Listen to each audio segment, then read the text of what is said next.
রাজধানীর সায়েদাবাদ বাস টার্মিনালের পাশে গড়ে ওঠা অনুমোদনহীন ২ শতাধিক আন্তজেলা বাস কাউন্টার সিলগালা করেছে ঢাকা দক্ষিণ সিটি কর্পোরেশন ডিএসসিসি।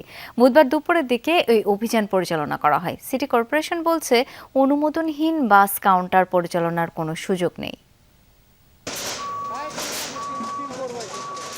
বুধবার দুপুর 12টায় শুরু হয় ডিএসসিসির এই অভিযান। লক্ষ্য ঢাকার যানজট নিরসন এবং যাত্রী ভোগান্তি কমানো। তাই উচ্ছেদ করা হয় সায়েদাবাদ বাস টার্মিনালের আশেপাশে গড়ে ওঠা বিভিন্ন অবৈধ বাস কাউন্টার। অপসারণ করা হয় প্রতিটি কাউন্টারের সামনে থাকা অবৈধ ব্যানার ও সাইনবোর্ড। পাশাপাশি গোলাপবাগ থেকে জনপদ মোড় পর্যন্ত অবৈধ কাউন্টারগুলো সিলগালা করে দেয়া হয়। তবে পূর্ব ঘোষিত এই অভিযান নিয়ে ক্ষোভ জানান কাউন্টার পরিচালনাকারীরা। অভিযোগ, টার্মিনালের ভেতরে পর্যাপ্ত সুযোগ সুবিধা না থাকায় বাধ্য হয়েই বাইরেই কার্যক্রম চালাতে হচ্ছে তাদের।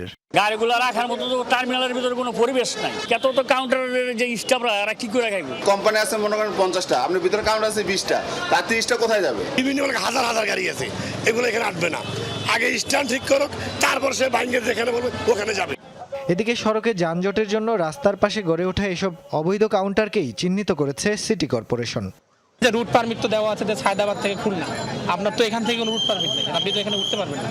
এখানে আরও অনেক ভায়োলেশন আছে। গতকাল আমরা এই বিষয়ে মিটিং করেছি এবং আজ থেকে আমাদের যে অভিযান সেটা আমরা ইতিমধ্যে শুরু করেছি। যথাযথ কর্তৃপক্ষের মাধ্যমে তারা যদি আবেদন করে, তারা যেখানে আমরা দিতে চাই সেখানে তারা যাবে।